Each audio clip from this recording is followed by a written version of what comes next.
അനീഷിനെതിരെ കരുതിക്കൂട്ടൊരു hate ഒരു സൈഡിൽ നിന്ന് എന്തായാലും തുടക്കം മുതൽ ഉള്ളത് തന്നെയാണല്ലോ. ഇപ്പൊ നാളെ എന്തായാലും അനുമോളും അനീഷും ഒരുമിച്ചൊരു ഇനോഗ്രേഷൻ എന്തായാലും പാർട്ടിസിപ്പേറ്റ് ചെയ്യുന്നുണ്ട്. അപ്പൊ അതിനു മുന്നേ തന്നെ ഇന്നലെ തന്നെ അനീഷ് വേറൊരു ഉദ്ഘാടനം എന്തായാലും നടത്തിയിരുന്നു. അപ്പൊ അതിന്റെ വീഡിയോ ഒക്കെ യൂട്യൂബിലും ഇൻസ്റ്റയിലൊക്കെ നല്ല ഇതിന് വൈറലായിരുന്നു.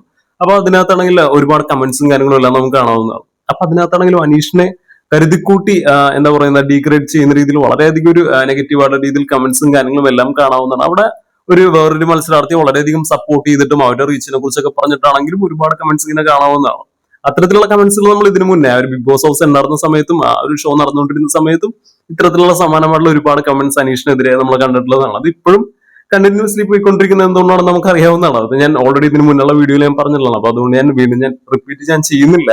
പക്ഷെ എങ്കിൽ പോലും അനീഷിന് ഒരു റീച്ച് എന്ന് പറഞ്ഞാൽ ഉറപ്പായിട്ട് ഒരു സാധാരണക്കാർക്കിടയിലേക്ക് ഇറങ്ങി പോകുന്ന സമയത്ത് അദ്ദേഹത്തിന് കിട്ടുന്ന ഒരു സപ്പോർട്ട് അത് തന്നെയാണ് ഏറ്റവും അധികം. അത് മറ്റു പല മത്സരാർത്ഥികൾക്കും ഇപ്പോഴും കിട്ടാത്തൊരു കാര്യം അത് തന്നെയാണ്. അതായത് ഒരു സാധാരണക്കാർക്കിടയിൽ കിട്ടുന്ന ഒരു അക്സെപ്റ്റൻസും ആ ഒരു സപ്പോർട്ടും കാര്യങ്ങളും എല്ലാം അത് അനീഷിന് വളരെ അധികമാണ്. അതായത് നമ്മൾ ബിഗ് ബോസ് ഓഫ് സീസൺ 4 നോക്കുകയാണെങ്കിൽ ഡോക്ടർ റോബിൻ രാധാകൃഷ്ണൻ വിന്നർ ഒന്നുമല്ല.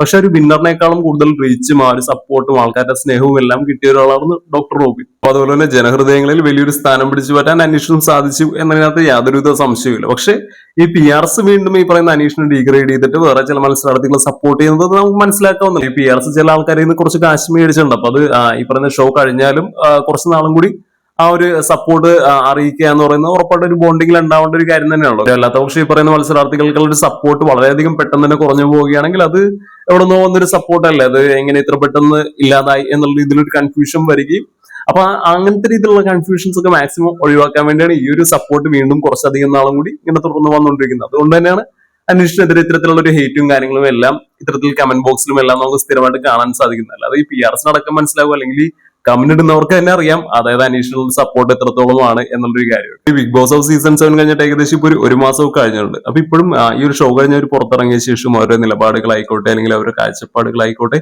ഇല്ലെങ്കിൽ അവർ സംസാരിക്കുന്ന രീതികളായിക്കോട്ടെ ഇതെല്ലാം കണ്ടിട്ട് നിങ്ങൾക്ക് ഇപ്പോഴും വളരെ പ്രിയപ്പെട്ടത് എന്ന് നിങ്ങൾക്ക് തോന്നുന്നത് ആരെയാണെന്ന് ജസ്റ്റ് ഒന്ന് കമന്റ് ചെയ്യുക.